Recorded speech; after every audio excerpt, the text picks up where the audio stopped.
My name is Carrie Duquez. I'm the town planner, and we're starting tonight our first workshop for the update of the town's plan of conservation and development. This is a 10-year plan, so the last time we did this was 10 years ago in 2009. And we've outsourced this whole process to Mylone and McBroom. So they are the hired consultant who will be running the workshop and the discussion this evening. But on the town side, we have a lot of people working hard to have their hands in this process of updating the plan. So I wanted to identify the steering committee members, which includes Mike Paulus, the town manager, Roger Salway, who's the economic development coordinator, and David Sargent, who's with the Land Trust, and Harry Dulac, who is the chair of the Planning and Zoning Commission. He was not able to attend tonight, and myself. So the five of us are kind of keeping in touch with Mylone and McBroom on a regular basis to make sure that they're meeting their deadlines and touching on all the important points that need to be included in the plan. But of course, we wanted to hear from the residents to make sure that we're incorporating everything that is important to you. So the first step of that was to do a survey, which we completed this fall. And this is the next big milestone of having a workshop. And I'll let Pat Gallagher from Mylone and McBroom introduce his team and kind of go through the next steps. Thanks, Carrie. And I just want to reiterate how, this really has been a great partnership between Mylone and McBroom and the town. The steering committee's been a great help, whether it's passing out cards on election day with links to the survey, to getting us the latest and greatest information from boards and commissions or from previous towns and studies. So thank you to the steering committee. So I'll kick off with just a brief 10 to 15 minute presentation, and I'll start off by explaining really what is a POCD. And as Carrie mentioned, towns are required to update their POCD every 10 years. It's a state requirement that you have a plan that is up to date. And it's really an advisory document that's meant to guide long-term decision-making in the town. And it's really a great opportunity for folks who have different passions and different interests to come to the table and talk about what are some of the ideas for the community, what are some of the challenges for the community, and what's the overall vision, where are we headed? And ultimately, the plan will be a policy guide that the town can use as it tries to implement changes over the next 10 years, whether that be environmental policies, whether it be land use policies. And we always like to reiterate that this plan is not the same as a regulation. It's not the same as zoning or a town ordinance. However, the recommendations from this plan could be used to really evaluate future zoning changes or future town actions to see if they comply with that 10-year vision. So we've been busy over the last few months, and really the first phase of any POCD process is what we call the information gathering phase. So we're sitting down with town staff, we're reviewing the old plan, we're launching the survey, really trying to get information on where the town is today, how's the town changed in the recent past, and really a good understanding of where the town is going over the next 10 years.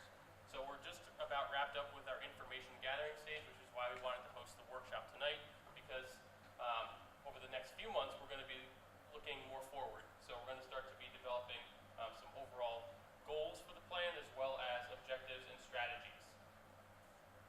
And we anticipate wrapping the plan up sometime later this summer, and we'll have some other opportunities for you all to be involved in the coming months. So as Carrie mentioned, we've had some great success. We had the North Branford Community Survey, which was launched in October and November with really great turnout. I actually think we did more than 781 responses. That might be something I didn't update. But we've had a lot of great conversations with the steering committee and town staff. We've created a series of data fact books, which are posted on the project website, nbpocd2019.com. That just has some good information on where the town is from demographics, housing, economic development side, and has a lot of great information in there. We have some additional ones that are in progress focused on transportation, land use, the environment, and community facilities that'll be posted on the website sometime in the next few weeks. As part of this plan, we're also doing a special focus area, and the steering committee has opted to focus on the town campus and Totucket Valley Park for further study. The town's currently looking to really develop a long-term vision for the town campus. What types of facilities should be located there? Should the town hall relocate there in the future? There's also the ongoing police department, which is in a little more of an advanced stage, which is now entering the design phase. But the idea being, could this be a centralized, essential municipal complex that houses a lot of town facilities and services in one location. And so we'll be looking at that in a little more detail, and we'll have a follow-up survey in the coming months. So to summarize our findings to date, we figured it would be good to focus on your strengths, your opportunities, and some of your weaknesses. So we'll start by the things that we know already make North Branford great. And these are things that we want to preserve and strengthen as we look to develop goals and action items for the next 10 years. So your small town feel and rural character was most commonly cited in our survey as the reason why people choose to live here. You're close to New Haven and employment opportunities, yet you retain that small town character. Also, your agricultural heritage was another thing that was mentioned very frequently in the survey. On top of that, you have some great natural resources and open space. A large swath of town is covered by open space, whether it be water company land, land trust properties, or town parks. As I mentioned, despite being a small town with rural character, you are very close to employment opportunities, which is really a boon to residents. And overall, great quality of life. We heard from residents that there's general satisfaction with how things are in town today, although there are some areas that maybe we can improve over the next 10 years. And housing. You're a suburban community, a suburban and rural community, and you're a very affordable town, and you offer a lot. So from a value standpoint, you really do offer great housing at an affordable price, and you have diversity within your housing stock, whether it's first-time home buyers looking to buy in or folks looking to upsize or downsize. Opportunities are things that are ongoing that we think the town can capitalize on over the next 10 years. When we looked at the housing data, you actually had a very strong recovery in home sales faster. You've recovered in the number of sales faster than most of your peer towns. You've also exceeded the job growth rate of the state of Connecticut. You saw your employment grow by, I think, 3% over the last 10 years, when the state's been pretty much even, and New Haven County's been pretty much level with hardly any job growth. You have ongoing efforts to improve your town center campus. As I mentioned, the police station project is currently entering its initial design phase, and the town's really starting this visioning process to see if there's potential opportunities to relocate other facilities there. We're standing in a great opportunity. So the town is willing to invest in its town facilities, and this school and this facility being a great example of the town's commitment to investing in quality infrastructure.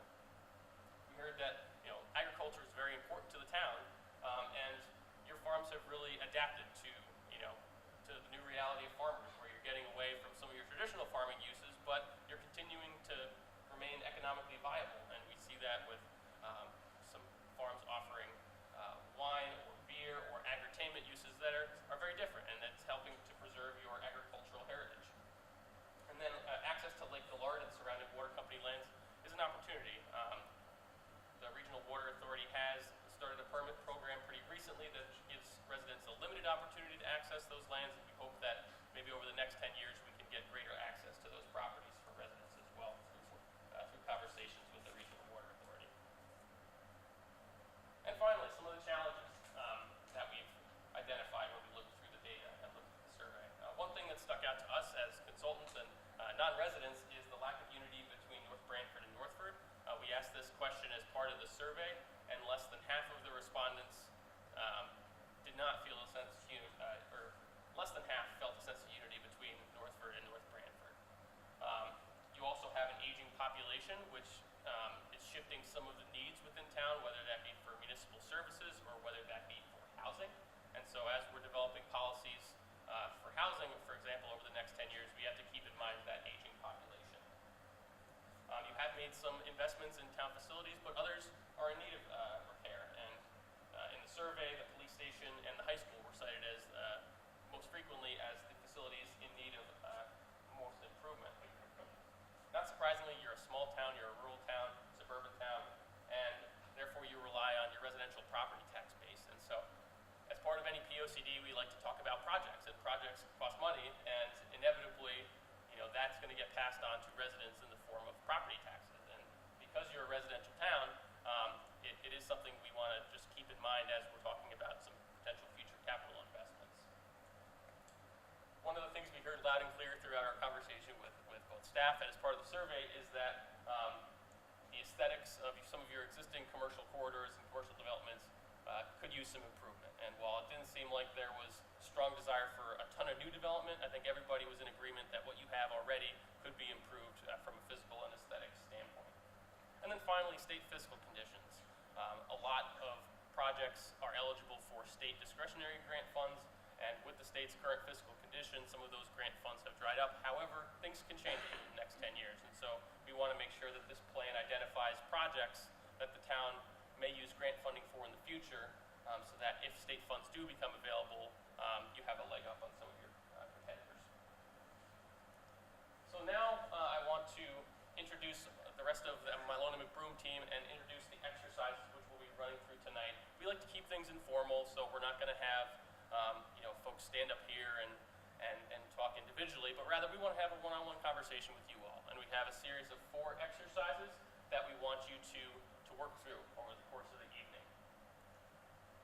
So the first exercise will be manned by Tyler Roth back here, and this is asking about your top 3 planning or development issues in town or ideas that you think deserve special attention over the next 10 years. This is an open-ended exercise, so we want you to sit down, write your top 3 ideas or issues on Post-it notes and stick them to the board, and then Tyler will be kind of helping group like Post-it notes together, and in the end we can see what topics are really floating to the top.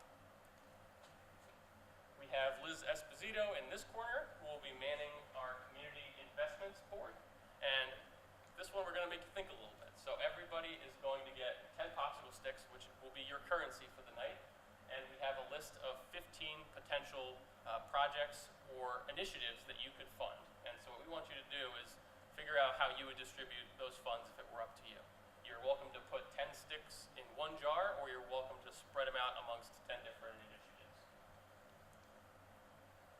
We have 2 stations that are focused on economic development, which will be manned by Rebecca Auger here in the back. The first one is focused on commercial and industrial development. So we heard as part of the survey that about 3/4 of residents desire grand list growth within the town. And so today we're asking, where should this growth occur? The town can't prioritize growth everywhere. If you had to pick, 1 or 2 areas for the town to focus on, where should it be? And equally important, are there areas that maybe you don't want to see additional development? So we'll be asking you to place green stickers on the map for areas that you'd like to see further developed, and red stickers on areas that you don't. And for this, you're welcome to also write ideas on Post-it notes and stick them to the board as well. We also know that agriculture is really important to the town, and so we have a separate board focused on, really the evolution of farm uses. And we want to hear from you about, what are some of the ways you're seeing farms change in town? Does it, involve new types of businesses or new types of farm uses that we traditionally haven't seen? Does that result in any, perhaps, new issues that the town may need to address, whether it be through zoning, or whether it just be through, a community visioning process? And then overall, what are our visions and goals? I think everybody agrees that we need to preserve our farms and keep them viable. What are some of the unique strategies that we may be able to implement over the next 10 years to make sure that farms remain a viable part of the town? And finally, the Conservation and Preservation Priorities Station, which I'll be manning in the back. And for this, we want you to, again, indicate on the map properties that you think are worth preserving as open space. And we know there's some folks from the Land Trust here tonight. If you've identified any properties as part of your work, we'd love to hear, what are some of the priority properties for acquisition going forward? And also, what should the criteria be? Are we looking to preserve farmland? Are we looking to preserve, wetlands and water courses or forests? And again, I invite and encourage you all to share specific thoughts and ideas on Post-it notes, and again, we can post them on the board. And again, would love to hear your ideas and feedback tonight. So before we break out into groups, I just want to finish with some next steps. As I mentioned, we're doing a special focus area on the town campus, and we plan on launching a follow-up survey in February where we'll be asking some questions about really the long-term vision for the town campus project. Now that we've kind of finalized the information gathering phase, we'll also be working to develop the goals and strategies for this coming plan. So thinking, more forward-thinking for the next 10 years. And we'll be working with the steering committee and the planning and zoning commission to do that. We'll have a second workshop in the spring once we've flushed out some of the overarching goals and strategies of the plan, and we will vet those with you at a second workshop, really give you an opportunity to provide, constructive criticism or other ideas for how we achieve the goals of the plan. And ultimately, we want to have a draft plan in the early summer of 2019 and go through the adoption process over the summer. We do have a project website, which is housing project documents, the survey results, the data fact books, and I encourage you all to visit it, and it's nbpocd2019.com. And if you have any questions or comments throughout the process, I encourage you to reach out to Carrie Duquesne, the town planner. Her email address is up here, and she'll forward those comments on to the consultant team as needed. So with that, I ask that you break out into groups, and what I'll do is every 10 to 15 minutes or so, if you haven't moved on to another station, I'm going to make a little announcement asking that you move on. We'd like all of you to circulate through the 4 different stations over the course of the night. And then we'll have a brief recap in about 45 minutes to an hour, depending on how quickly we make it through, and then we'll be wrapped up for the night. So thank you for coming tonight. I'll kick us off. I did the Open Space Preservation Board, and thank you everybody for coming out tonight. We had a lot of great feedback on all these stations. So on the Open Space Board, some of the things that stuck out were different corridors within town. So the Farm River Corridor really stuck out, stretching from Northford through the town campus down towards the school campus where we're at now. Another corridor that really stuck out was the Trolley Trail, which extends from the Old Town Hall site in North Branford Center over towards the Guilford line. And then another corridor that showed up was on the edge of the Lake Gillard Regional Water Authority lands. And we know that from our discussions tonight that the Land Trust is actively tracking a lot of those properties, especially the Class 3 properties, which are not really part of they don't drain into Lake Gillard today. And if the Regional Water Authority were to ever sell those, those have very high conservation values and should be really considered for future acquisition. Another thing that I talked to a lot of folks about tonight is the PA 490 program. And I was very impressed to see the number of properties that you have under the PA 490 program today. So this is a state program that's run through each town in the state through your assessor's office. And essentially what it does is it gives owners of farms, forests, and wetlands a tax break, and in return, they cannot develop the land for a 10-year period, or else they have to pay the full assessed value on the land.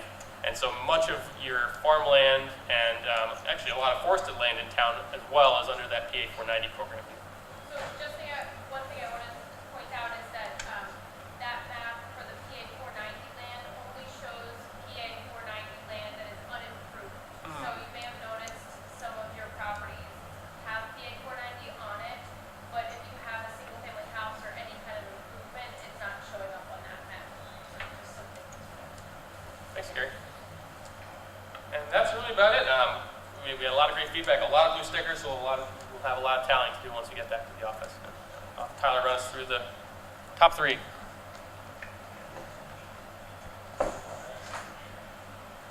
Yep, I'll be Van away. Thanks for coming out, everybody. This tells an interesting story. I think the topic that had the most sticky notes was open space preservation and farmland support. Kind of seems like a tie. The farm to river corridor was mentioned a couple times. Then coming in third, we had economic development and attracting small businesses, identifying that there's a need for commercial development, and that kind of ties in with creating a town identity, finding municipal facilities to have places to meet up. There was needs addressed for recreational opportunities, maybe a new police department, gazebos, and then we have traffic and pedestrian was next.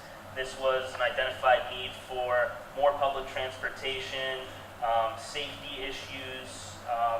Coming across here, we have a Route 80 development, cleaning that up. There was talk about Northford Center, facade improvements, making sure that the identity ties into the overall town identity. And then over here we have age-related housing, from senior housing to condos to apartments. And then the majority of the ones on this side are transfer station improvements or additions of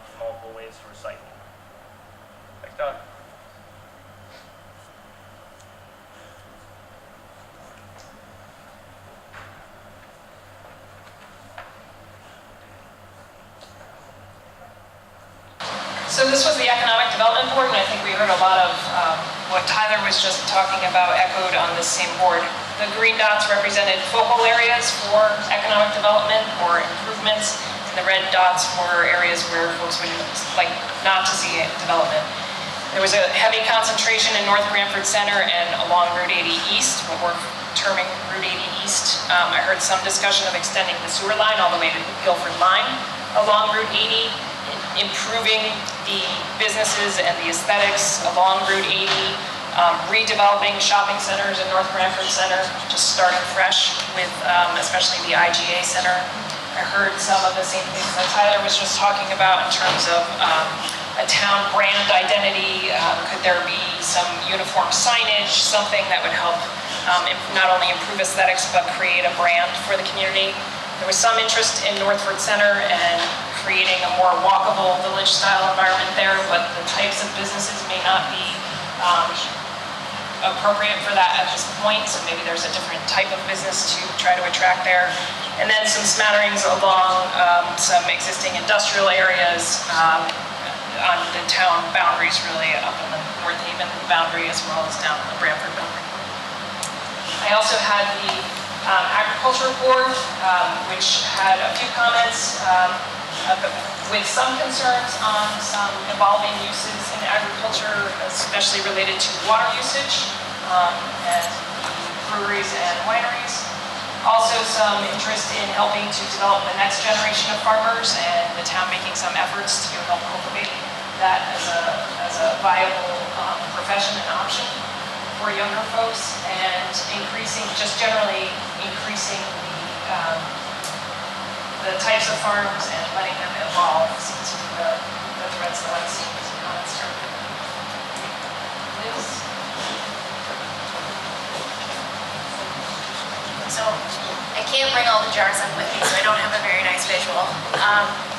But it was very apparent from what you all voted on where the priorities of this group are. The top priority with 66 votes was open space acquisition, followed by, oh, it's not on? Is that better? All right. Can't hear me anyway? Better? All right, I'm just gonna yell. Great. So open space acquisition was the top priority, followed by economic growth with 54 votes. And then in third place is pedestrian infrastructure with 26. So you can really see how the top two really rose to the top. And then rounding out the bottom, recreation programs had 7 votes. Relocating town hall had 8. And a community/senior center came in with 13. So thanks everybody, really made licking all those popsicles worth it. I appreciate all your participation. Thanks, Liz, and thanks everybody for coming out tonight. You know, we really value the input and perspective that you all bring. You all live here, and so it's really great to hear from you all. And our next steps are really to launch a follow-up survey focused on the town campus sometime in February, so stay tuned for that. And then we'll be busy working with the steering committee and the Planning and Zoning Commission to start to develop some goals and strategies, and we'll have a follow-up workshop this spring where we'll vet some of those goals and strategies with you and get some feedback on whether we're heading in the right direction or not. So again, thank you, and yeah. Are these scores going to be added to the website? Yep, so we'll tally up all the results from tonight, and we'll send a package off to Terry, and it'll get posted on the POCD website. So look for that in about a week or so. Thanks, everybody.